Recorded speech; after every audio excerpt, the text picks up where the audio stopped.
Hello 11th class, कैसे हैं आप सभी लोग। होप सारे लोग बढ़िया और शानदार होंगे। तो चलिए हम लोग बात कर रहे थे अबाउट द कैश बुक। ठीक है, हमने सीखा था कैश बुक को किस तरीके से मेंटेन करना है, कितने कॉलम कैश बुक बनते हैं, किस कॉलम का क्या काम है, सारी बातें हम लोगों ने डिस्कस करी थी। फिर हमने बात की थी कि कैश बुक कितने टाइप की हुई। तो हमने देखा था कि सिंगल कॉलम कैश बुक है या सिंपल कैश बुक है। ठीक है, एक ही नाम है उनका, सिंगल कॉलम कैश बुक कह लो या उसे सिंपल कैश बुक कह लो, एक ही बात हुई बच्चों। फिर हमारे पास डबल कॉलम कैश बुक है, थर्ड हमारे पास पेटी कैश बुक है। फिलहाल हम बात कर रहे थे सिंगल कॉलम कैश बुक के ऊपर, ठीक है, या सिंपल कैश बुक के ऊपर। ठीक, जिसके रिगार्डिंग हमने दो क्वेश्चन कर लिए और दोनों क्वेश्चंस में कहीं भी किसी भी इवेंट में जीएसटी का जिक्र नहीं था। लेकिन आज वाले क्वेश्चन में अगेन हमारी जो सीरीज होगी, हमारा जो आज का वीडियो होगा, it will also about the single column cash book और simple cash book, but the question include the GST. यहाँ जीएसटी इंक्लूड रहेंगे और जीएसटी का ट्रीटमेंट किस तरीके से करना है, क्या बातें रहेंगी नई, उन पर हम चर्चा करेंगे बच्चों। तो चलिए आज की वीडियो को स्टार्ट करें और जो सेशन हमारा है वो हम स्टार्ट करें। तो देखें आप, क्वेश्चन आपकी स्क्रीन पर अवेलेबल है। ठीक है, देखो क्वेश्चन आपसे क्या कहता है। तो question is saying prepare simple cash book. ठीक है, जिसे हम सिंगल कॉलम कैश बुक के नाम से भी जानते हैं बच्चों। कहता है कि prepare simple cash book of Gopal, Gopal की है ये, of Amritsar from following transaction. तो नीचे कुछ हमें ट्रांजेक्शन दे रखे हैं, उनके हेल्प के या उनकी हेल्प लेते हुए हम लोग को सिंगल कॉलम कैश बुक बनानी है बच्चों। तो पहला हमारे पास बात जो इंपॉर्टेंट है वो ये है कि 2019 की का ईयर है और जो महीना चल रहा है वो अप्रैल का महीना चल रहा है। तो फर्स्ट अप्रैल को क्या होता है, कहता है कि Gopal commenced business introducing cash of rupees 60,000 and rupees 1,50,000 by taking a loan from the Allahabad bank. ठीक है बात, तो पहला ये हुआ हमारा ट्रांजेक्शन। सेकंड हमारे पास है purchase following assets for the business. क्या क्या खरीदा, कंप्यूटर खरीदा 16,000 रुपए का, फर्नीचर खरीदा 18,500 का, एंड मशीनरी खरीदी 32,000 की, प्लस सीजीएसटी एंड जीएसटी पे करी होगी 6% ईच के हिसाब से, पेड बाई चेक। बट बड़ी इंपॉर्टेंट लाइन है, क्या लिखा है, paid by cheque. Paid by का चेक का मतलब हुआ पेमेंट हुई होगी बैंक से, और हम बना रहे हैं कैश बुक, हम बना रहे हैं कैश बुक। अगर हम कैश बुक बना रहे हैं बच्चों तो फिर ये जो ट्रांजेक्शन है सेकंड वाला या 4 तारीख वाला, ये हमारे किसी काम का नहीं है। ठीक है बात, तो इसको तो हम रिकॉर्ड नहीं करेंगे। रही बात अप्रैल 6, लिखा है कि purchase goods of rupees 40,000 plus CGST and HGST 6% each from Bhushan. Bhushan से खरीदा हम लोगों ने अमृतसर, और अमृतसर में रहता है बंदा। Half of the value paid in cash, half amount उसको पे किया गया इन कैश। बात करेंगे इसके ऊपर, फिलहाल आप समझ लीजिए क्वेश्चन क्या है। क्वेश्चन का स्क्रीनशॉट आप लोग ले लीजिएगा टेलीग्राम पर, अदरवाइज आपको सेंड कर दिया जाएगा, डोंट वरी। तो आगे कहता है अप्रैल 8 paid wages for installation of machinery और रुपीज 4,000। अप्रैल 12 की बात करता है कि कंप्यूटर रिपेयर्स चार्जेस हैं आपके 1900, paid along with GST and SGST at the rate 6% each. Paid wages कहता है 15,000, purchase postage stamp 150 rupee, paid for stationery of rupees 2,700 along with CGST and HGST at the rate 6% each। ठीक है बात, आगे बोलता है क्वेश्चन 19 की date है, sold for cash half the goods purchase from Bhushan. जो भूषण से हमने गुड्स खरीदी थी उनका हाफ की बात कर रहा है, उनकी हाफ की वो बात कर रहा है। बेच दी गई टू अखिल को, ठीक है, अनिल कृष्णा को बेच दी गई at a profit of 25% and allowed him trade discount of 5%, charges CGST and SGST at the rate 6% each. आगे बात करता है 24 की, payment to carpenter for repair the personal furniture. Personal furniture को रिपेयर किया गया 350 रुपए में और पेमेंट कंपनी ने करी। बात करेंगे इसके ऊपर। 26 की बात करें तो पेड फॉर मेडिकल एक्सपेंसेस, ठीक है, ऑफ श्रीमती गोपाल, यानी जो गोपाल है मिसेस जो गोपाल होंगी उनकी मेडिकल कुछ चेकअप वगैरह करवाया होगा या कुछ मेडिकली कुछ और बात रही होगी, तो 1800 रुपए का खर्च यहाँ पर आया। पेड फॉर शॉप रेंट हमने पे किया 2,000 रुपए along with CGST and SGST at the rate 6% each. ठीक है बात, तो मैं आपसे रिक्वेस्ट करूंगा कि एक बार आप पूरा क्वेश्चन स्क्रीनशॉट ले लें क्वेश्चन की, ठीक है, फिर हम लोग आगे बात करते हैं बच्चों। चलिए बच्चों बात करते हैं, ठीक है, आपको समझाने का प्रयास करता हूं। देखें क्वेश्चन हमारे पास है कि भैया हमने single column cash book maintain करनी है और हमें कुछ चीजें दी थी, कुछ दिए थे ट्रांजेक्शन, उनके बेस पर हमने कैश बुक का निर्माण करना है, कैश बुक को फॉर्म करना है। चलिए, तो फॉर्मेट के ऊपर हम बात करें तो फॉर्मेट हमारे पास लिखेंगे आप ऊपर से कैश बुक, यहाँ डेट पर्टिकुलर LF का कॉलम बनता है बीच में, या V नंबर आप कह लीजिए, उसका कॉलम बनता है बीच में। मैंने वो स्किप किया बिकॉज वो किसी काम का तो होता नहीं है, तो एग्जाम में आप बनाएं बहुत बढ़िया, ना बनाए कोई दिक्कत परेशानी इस बात से तो बिल्कुल नहीं है। फिर हम बात करें अगेन डेट पर्टिकुलर रुपीज, यहाँ पर रुपीज की जगह पर आप कैश भी लिख सकते हैं बच्चों, कैश कर लें रुपीज कर लें एक ही बात है। हाँ, आप कैश कर लें या रुपीज कर लें कोई फर्क उस बात से नहीं पड़ता, ठीक है बात, तो यहाँ पर कंफ्यूज बिल्कुल नहीं होना है। चलिए, तो हम पहली बात करें, ये जो मिस्टर गोपाल है उनकी कैश बुक बन रही है। पहली बात तो हमें ये पता होनी चाहिए भैया सारा मामला 2018 का चल रहा है, तो डेट वाले कॉलम में लिखा 2018 एंड 2018। बात जो इंपॉर्टेंट है वो ये है कि महीना अप्रैल चल रहा है, तो मैंने अप्रैल यहाँ पे लिखा है, अप्रैल यहाँ पे लिखा, ठीक है बात। अच्छा, पहली बात क्या हुई है कि बिजनेस को स्टार्ट किया गया, बिजनेस को कमेंस्ड किया गया विथ कैश ऑफ ₹60,000 और 1,50,000 रुपए, ये दिया है ना कि कैश में स्टार्ट किया गया 50,000 और 1,50,000 रुपए। लेकिन ये जो 1,50 है ये लिया गया by taking a loan, bank loan, मतलब जो 1,50 है ये तो उसने कैश में दिया हमको, ये जो 1,50,000 रुपए आया है, ठीक है, या जो आएगा ये taking loan from the bank है। अब देखो यहाँ मजे की बात क्या है, जब आप बैंक से लोन लेते हैं ना तो बैंक वाले आपको कैश कभी नहीं देते, वो आपके हाथ पे कैश नहीं देते आपको, वो आपके अकाउंट में पैसा ट्रांसफर करते हैं। तो सेम काम कंपनी के साथ हुआ होगा, ये 60,000 रुपए तो कंपनी के पास कैश के फॉर्म में आया होगा, और जो 1,50 उसने बैंक से लोन लेकर इंट्रोड्यूस करवाया ना फॉर्म के अंदर, वो कंपनी के बैंक अकाउंट में चला गया होगा। तो अब कंपनी का बैंक अकाउंट तो हम बना नहीं रहे, हम तो सिंगल कॉलम कैश बुक बना रहे हैं, है ना। अगर हम डबल कॉलम कैश बुक बना रहे होते तो फिर तो ये बात हमारे काम की थी, ये फिगर 1,50 हमारे काम का था, लेकिन यहाँ नहीं है। देखो मैं क्या कह रहा हूँ, बंदे ने क्या किया, 60,000 रुपए कैश दिया फर्म को, है ना, और 1,50,000 रुपए बैंक में डाल दिए, किसके बैंक में, कंपनी के बैंक अकाउंट में डाल दिए। अब कंपनी का बैंक अकाउंट का मेंटेन तो हम कर नहीं रहे, पता कैसे चला हम लोग को पता चला कि भैया जो 1,50 है ये बैंक से लोन लेने के बाद आया, और अगर बैंक से लोन लेने के बाद आएगा बच्चों तो वो कंफर्म तौर पर बैंक में ही जाएगा, आपके हाथ पे नहीं आएगा, या कंपनी के अंदर कैश तो एटलीस्ट नहीं आएगा। तो ये फिगर हमारे आप किसी काम का नहीं, 1,50 किसी काम का नहीं, सिर्फ 60,000 की बात करेंगे। तो कब, अप्रैल। तो कैश बुक की अगर मैं बात करूं तो ये वाली जो साइड है जिसको हम डेबिट साइड कहते हैं ना, डेट पर्टिकुलर LF और कैश, इतना साइड आपका डेबिट है, इतना साइड आपका क्रेडिट है, ठीक बात। सिंपल सा मुद्दा क्या हुआ, कैश क्या है, रियल अकाउंट है, रियल अकाउंट का नियम क्या है, व्हाट कम्स इन, जो आएगा जिससे भी कैश आए उसको डेबिट करिए, यानी यहाँ डालिए, और जिससे भी पैसा जाएगा उसको यहाँ डालिए। क्लियर है बात, है ना।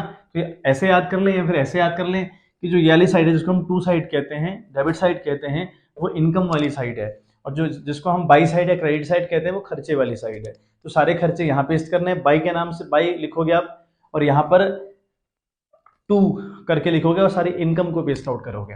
चलिए पहली बात करते हैं, हमारे पास कैश आया कितना, हमारे पास कैश बच्चों कितना आया, कैसा था हमारे पास 60,000 रुपये, है ना। अभी 60,000 रुपये क्यों आया, रीजन क्या था या क्या था ये 60,000 रुपये, तो लिखेंगे आप टू कैपिटल, आप लिखेंगे टू कैपिटल अकाउंट, ठीक है बात। होप आपका मामला यहाँ पर क्लियर हो गया होगा। और ये अप्रैल 1 तारीख है, मैंने यहाँ पे 1 लिख दिया, ठीक है बात। चलिए अगला हम पढ़ते हैं। तो अगला जो हमारा मामला है ना कि कई एसेट्स खरीदी गई, मैंने आपको क्वेश्चन दिखाया, कई एसेट्स खरीदी गई हैं 4 तारीख में, ठीक है। तो 4 तारीख में जो एसेट्स खरीदी हैं, है ना, लिखा था उसमें कि purchase following assets for the business, computer 16,000, furniture 18,500 and machinery 32,000 plus CGST and SGST 6% each, paid by cheque. मजे की बात क्या है, पेमेंट कैसे करी है, चेक से। तो पेमेंट अगर चेक से करी है तो किससे गया होगा पैसा, बैंक से गया होगा। अब अगर पैसा बैंक से गया होगा तो बैंक वाला हिसाब किताब होगा ना, तो आप तो कैश बना रहे हो ना बेटा, आप तो कॉलम कौन सा मेंटेन कर रखा है आपने, कैश, आप कैश का हिसाब लगा रहे हैं, बैंक का हिसाब थोड़ी लगा रहे हैं। तो ये मामला बैंक का हुआ तो आपके काम का नहीं है, इसकी रिकॉर्डिंग हम नहीं करेंगे। चलिए पढ़ते हैं अप्रैल 6 क्या लिखा है, लिखता है कि परचेज गुड्स, ठीक है, और ₹40,000, हमने 40,000 की गुड्स खरीदी, ओके। आगे लिखा है CGST और SGST होगा 6% चार्ज, कोई दिक्कत नहीं है। आगे हम देखें किससे खरीदे हैं, फ्रॉम भूषण से, ठीक है, अमृतसर का है Bhushan. Half the payment made in cash, बहुत इंपॉर्टेंट बात लिखी है, ठीक है, half the payment made in cash, यानी हाफ अमाउंट पे कर दिया गया कैश में। देखें आपने गुड्स कितनी खरीदी, 40,000 की गुड्स खरीदी आपने 40,000 की गुड्स, यहाँ देखें 40,000 की गुड्स खरीदी, ठीक है। अगर हम बात करें ना GST की तो 40,000 पर 6% अगर आप लगाएं तो 6 या 24, तो 2400 का CGST पड़ा होगा, 2400 का SGST पड़ा होगा, इन टोटल की मैं बात कर रहा हूँ। लेकिन वो क्या बोल रहा है कि half the payment made in cash, लेकिन हाफ अमाउंट ही पे किया गया कैश में, मतलब 40 ना देकर कितना दिया गया होगा, 20,000 दिया गया होगा। भैया 40 का सामान था, उसका हाफ दिया तो 20 दिया होगा ना। 2400 की GST तो कितना दिया होगा हाफ के हिसाब से, 1200 दिए होंगे। यहाँ पर 20,000 तो परचेस के दिए, 1200 रुपये CGST के दिए, 1200 रुपये HGST के दिए। देखिए अब हमारा बात करें अप्रैल 6 की बात चल रही है, तो क्या हुआ, बाई है ना, हुआ ना बाई, हमारा खर्चा हुआ ना, तो खर्चे सारे बाई साइड पेश करने हैं, बाई परचेज अकाउंट, कितना भैया, 20,000 रुपये। ठीक है, अब आप देखें जब आप परचेस करते हैं ना बच्चों, तो आपको अमाउंट पे करना पड़ता है सामने वाले को ना, आप उससे परचेस करेंगे और पे आप करेंगे। अगर आप पे करेंगे ना बच्चों, तो फिर आपको जीएसटी भी पे करनी पड़ेगी, कंफर्म है। तो जीएसटी अगर आपको पे करनी पड़ी तो आपका खर्चा हुआ, अगर खर्चा हुआ तो इस साइड बाई साइड, और जीएसटी पे करने का नाम क्या रखा गया था, इनपुट। ठीक है बात, वेरी गुड, बात रखी गई है इनपुट की। ठीक है, तो अप्रैल 6 के सारे तो लिखेंगे इनपुट, है ना, लिखेंगे input CGST account and input SGST account. कितने बच्चों, इन टोटल था वो 2400, लेकिन आधी बात हुई तो हमने 1200 रुपये किया होगा, तो 1200 एंड 1200। होप आपको क्लियर हो गया होगा मामला। ठीक है, मामला क्लियर हुआ होगा। चलिए बात करते हैं अगला। तो हमारे पास अप्रैल 8 है, क्या लिखा है, paid wages for the installation of machinery for ₹4000, यानी हमने मशीनरी को इंस्टॉल करने के, उसको इंस्टॉल करने के लिए हमने 4000 रुपये खर्च किए। अब अगर ऐसा है तो मशीन को इंस्टॉल करने में 4000 रुपये खर्च हुए। ठीक है, ठीक है, तो अगर खर्च हुए तो फिर यहाँ एंट्री करेंगे, बाई साइड करेंगे ना, बाई साइड एंट्री 4000 रुपये, किस तारीख को, यहाँ कहता है कि अप्रैल 8, यहाँ बात हो रही है अप्रैल 8 की। ठीक है, बात किसकी होती है, बाई अप्रैल। अच्छा, 4000 रुपये क्यों खर्च करें, मशीन को इंस्टॉल करने में। अब मशीन को इंस्टॉल करने में अगर आपने खर्च किया तो वो मशीन की वैल्यू बढ़ाएगा उतनी, लिखेंगे आप बाई मशीनरी। ठीक है, अब लिखेंगे बाई मशीनरी, क्लियर है बात, लिखेंगे आप मशीनरी अकाउंट। चलिए तो बात करते हैं अगली हम लोग। 12 तारीख की बात होती है कि कंप्यूटर रिपेयर फॉर ₹1900, आपने 1900 रुपये का कंप्यूटर रिपेयर किया। ठीक हो गया, जीएसटी एंड एचजीएसटी चार्ज करेंगे आप 6%, ऐसा क्वेश्चन बोलता है। बहुत सिंपल सी बात है, कंप्यूटर रिपेयर करना मतलब खर्चा, वह खर्चा कितने का, 1900 का। तो भाई 1900 रुपये यहाँ रिकॉर्डिंग करो, कोई दिक्कत नहीं है। 1900 किस तारीख में हो रहा है, 12 अप्रैल हो रहा है, 12 अप्रैल को। ठीक है, अच्छा 12 अप्रैल को हो रही है कहानी, क्या है ये, रिपेयर अकाउंट है ना, रिपेयर, कंप्यूटर को रिपेयर किया तो लिख दें रिपेयर अकाउंट, है ना, तो लिख दें रिपेयर या कंप्यूटर रिपेयर लिख दें, कोई दिक्कत नहीं, कंप्यूटर अकाउंट तब भी कोई दिक्कत नहीं है। अच्छा बात क्या है, जीएसटी और एचजीएसटी की बात करी गई है, मतलब आपने 1900 तो दिए दिए, लेकिन इस पर 6% का जीएसटी भी तो पड़ेगा। ठीक है, तो 6 नंबर 54, 5 4 6 कम 6 6 5 11, 114 का आपको जीएसटी और एचजीएसटी भी पड़ेगा बच्चों। ठीक है, अब आपने यहाँ पे कंप्यूटर रिपेयर कराया, पेमेंट आपने करी, अगर पेमेंट आपने करी तो जीएसटी भी आपने पे करी होगी, और पे करने को इनपुट बोलते हैं। इनपुट हमारा खर्चा, खर्चे यहाँ पर क्रेडिट साइड यानी बाई साइड जाएंगे, तो लिखेंगे बाई इनपुट। ठीक है, क्या लिखेंगे आप, बाई इनपुट। ठीक है, बाई इनपुट CGST, और यहाँ पर बाई इनपुट SGST। ठीक है, आई बात समझ में। ठीक है, तो ये अच्छा, यहाँ भी रिपेयर अकाउंट के आगे में बाई लिखना भूल गया, तो यहाँ भी बाई लिखेंगे आप, हाँ, और यहाँ पे मैंने इनपुट से जीएसटी इनपुट एडजस्ट लिखा, तो इनके आगे भी आप बाई लिख दें, तो मेरे पास जगह कम बढ़ जा रही है, तो इसलिए मैं बाई को स्किप कर रहा हूँ। तो आप कोशिश करेंगे आप लिखें पूरा फॉर्मेट तरीके से, बाई इनपुट। ठीक है, तो कितना भाई, 114 रुपये, 114 रुपये ये भी आपका होगा। ठीक है, बात यहाँ तक की बात आई होप क्लियर हो गई होगी, है ना। अच्छा, ये बात हुई 12 तारीख की। फिर हमारे पास 15 तारीख की एक बात और है। ठीक है, मैंने थोड़ा नीचे लिखा हुआ है, बीच में भूल गया था लिखना। 15 की अगर हम बात करें तो 15 तारीख को क्या होता है, कहता है कि पेड वेजेस, आपने 15,000 रुपये वेजेस पे किए। ठीक हो गया, तो लिखेंगे आप 15 अप्रैल, है ना, लिखेंगे आप 15 अप्रैल को क्या हुआ, वेजेस, तो लिखेंगे बाई वेजेस अकाउंट, है ना, बाई वेजेस अकाउंट। कितना वेजेस आपने पे किया, 15,000 रुपये। क्लियर है बात, चलिए, है ना। अगला कहता है उसी दिन उसी तारीख पे पोस्टेज स्टैम्प आए आपकी 150 रुपये के, तो ठीक हो गया, लिखेंगे बाई, है ना, बाई पोस्टेज, ठीक है, स्टैम्प। ठीक है, बात मैं ऐसे लिख दे रहा हूँ, तो स्टैम्प पूरा लिखेगा, कितने हैं भैया, 150 रुपये। ठीक है बात, क्लियर है बात। चलिए अगला हम देखें, स्टेशनरी हमने खरीदी है 2700 रुपये की उसी डेट में, और CGST और HGST कितना चार्ज हुआ है, 6%। ठीक है, हमने क्या खरीदी, स्टेशनरी खरीदी, तो लिखेंगे बाई स्टेशनरी। ठीक है, लिखेंगे बाई स्टेशनरी। ठीक है, अकाउंट लिख दें इनके आगे सबसे आगे, हाँ, स्टेशनरी अकाउंट आपने लिख दिया, तो यहाँ पर जगह नहीं बच रही, तो आप मतलब ये फॉर्मेट है, करने का तरीका आपको बता रखा है, तो बात तो बाल की खाल ना खींचे, मतलब आप यहाँ पे अकाउंट मैंने ना लिखा है तो आप लिखें, कहीं पर बाई नहीं लिखा तो आप बाई लिखें वहाँ पे। ठीक है, तो स्टेशनरी हमने खरीदी 2700 रुपये की, तो लिखे बाई स्टेशनरी 2700 रुपये। ठीक हो गया, है ना, खर्चा ना, स्टेशनरी खरीदना भी खर्चा हुआ ना, तो खर्चे आपने बाई साइड पेश कर लिया, सिंपल सी बात ये होगी।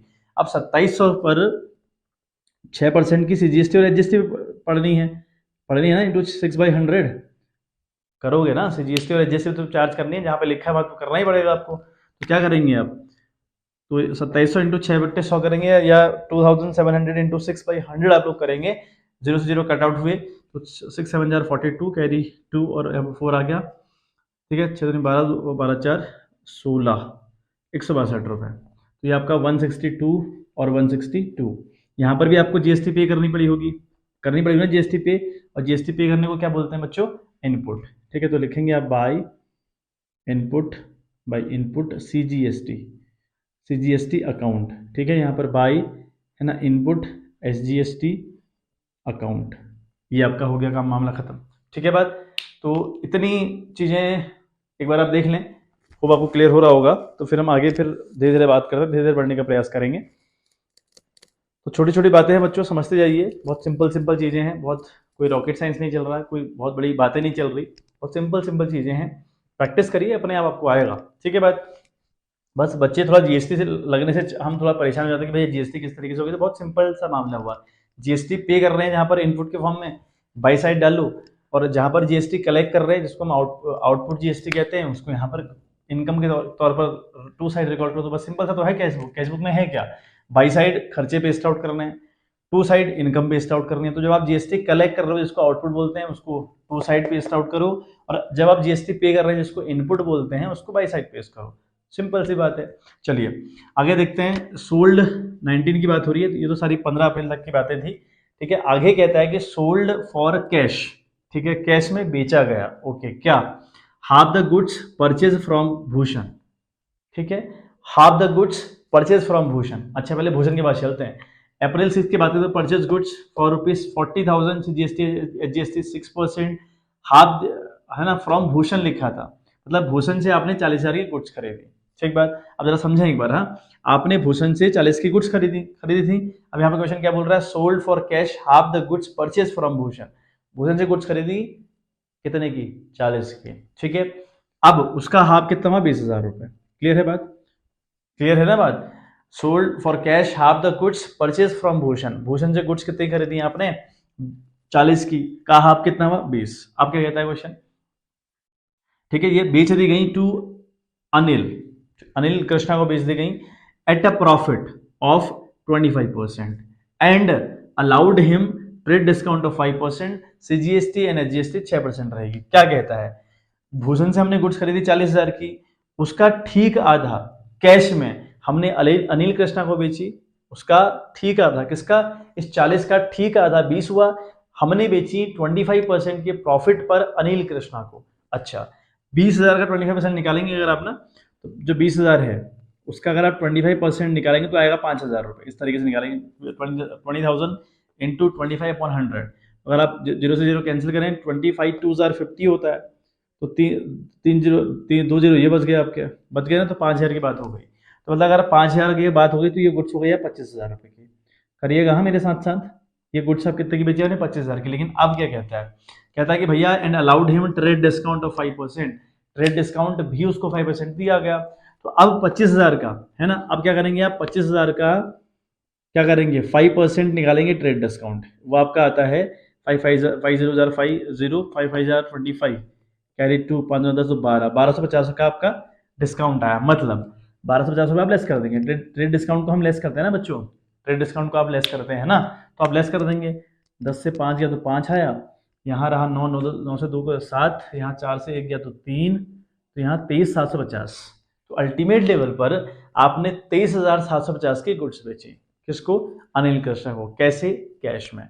अब अगर कैश में बेचोगे तो आपके पास कैश आया होगा, बिल्कुल सीधी सी बात है। कितना आया, 23,750। समझ में आ गई बात। डेट क्या है आपकी, 19 अप्रैल की बात हो रही है, तो 19 अप्रैल। ठीक है, समझ में आ गई बात। अब ये क्या है, किससे आया कैश, बिकॉज ऑफ कैश आया, तो to cash account, sorry to sales account, not cash account, I am so sorry, to sales account. Sales के कारण आपके पास इतना मामला हुआ। ठीक, अब बारी है CGST और HGST की। 23,750 पर 6% का CGST और HGST आप चार्ज करेंगे।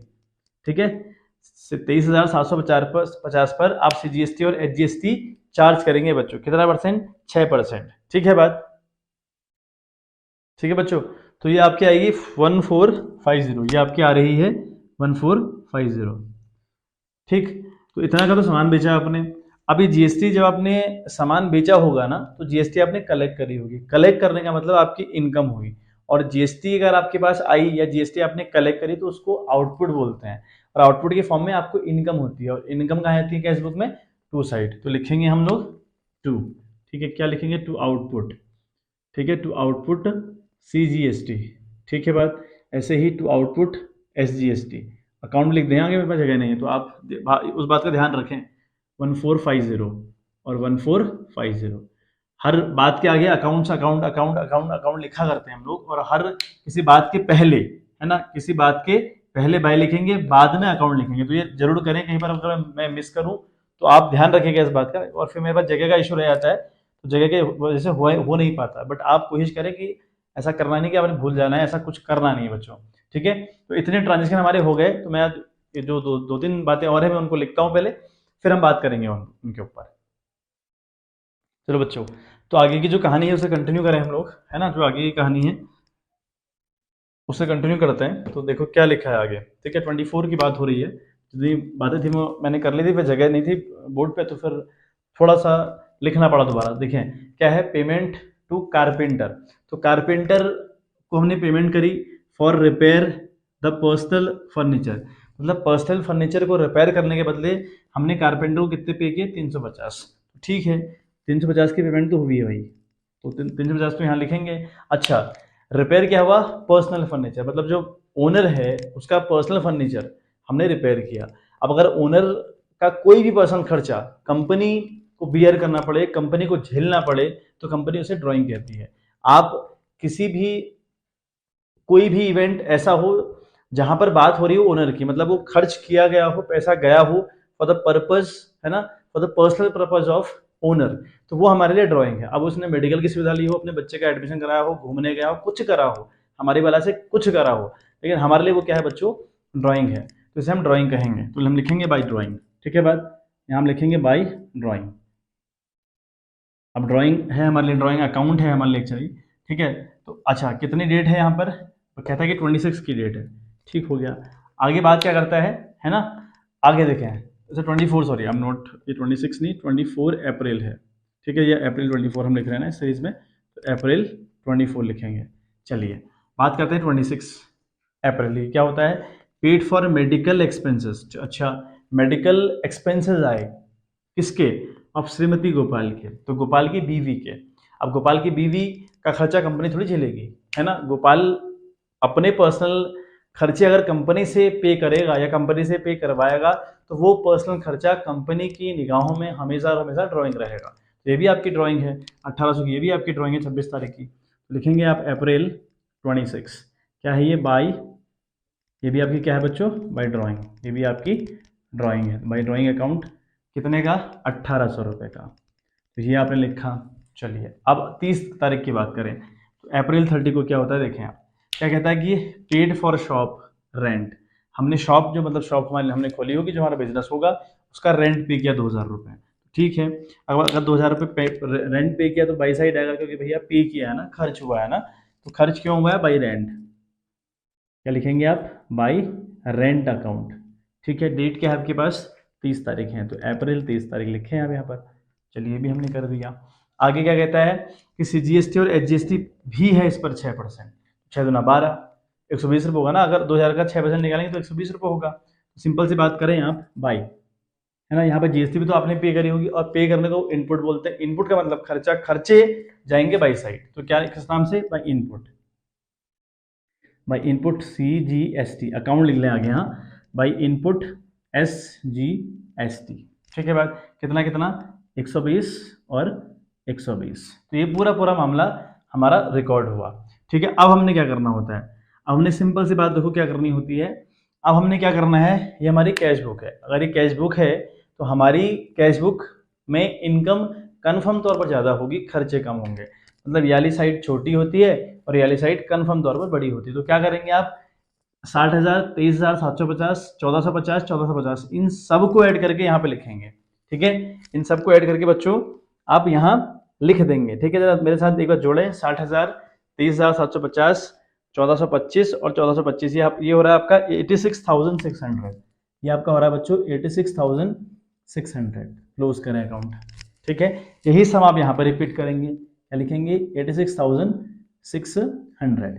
जितनी भी आपकी इनकम आई वो आई थी 86,600। यही सम आपने यहाँ पर रिपीट किया। अब आप क्या करेंगे? जितने खर्चे हैं ना आपके यहाँ तक के, जितने खर्चे हैं आपके, इन खर्चों को आप रफ में ऐड करेंगे।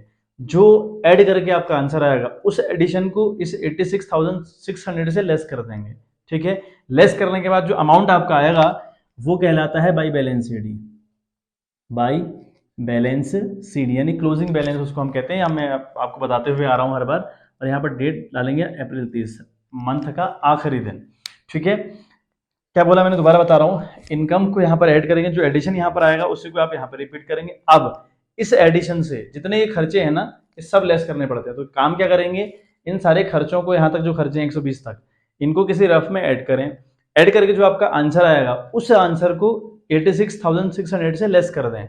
लेस करने के बाद जो आपका आंसर आएगा that will be balance sheet. Balance sheet का मतलब क्या हुआ बच्चों? बैलेंस शीट का मतलब हुआ क्लोजिंग बैलेंस कितना है। एक बार ऐड करते हैं, देखो कितने खर्चे आ रहे हैं। तो ये अल्टीमेट लेवल पर खर्चे जो आपके बन रहे हैं ना, ये बन रहे हैं 51,092 रुपए। ठीक है, जो खर्चे बन रहे हैं ना, इतने खर्चे बन रहे हैं, यहाँ से लेकर यहाँ तक जो खर्चे बन रहे हैं 51,092 रुपए आ रहे हैं। तो 51,092 को लेस करिएगा 86,600 रुपए से। ठीक है, लेस करिएगा 86,600 रुपए, तो आपका बच रहा है आपका 35,508। ठीक है, ये बच रहा है आपका 35,508। तो ये आपका बैलेंस शीट है, यानी इतना बैलेंस आपकी कंपनी के पास फिलहाल अब बचा हुआ है। तो एक बार स्क्रीनशॉट ले लें। तो ये क्वेश्चन समाप्त हुआ, फिर हम बात करते हैं कल अगले क्वेश्चन के ऊपर। ठीक है, आज के लिए इतना ही, काफी लेंथी वीडियो बन चुकी है। तो जीएसटी का मामला था, मेन समझाने का पर्पस था आपको जीएसटी, तो आपने स्क्रीनशॉट ले लिया होगा। तो चलिए आज के लिए बच्चों इतना ही, मिलते हैं आपसे in the next video with a new question. Same बात रहेगी जीएसटी के क्वेश्चन, और हम लोग और एक क्वेश्चन करेंगे। ठीक है, तब तक के लिए bye bye, have a good day.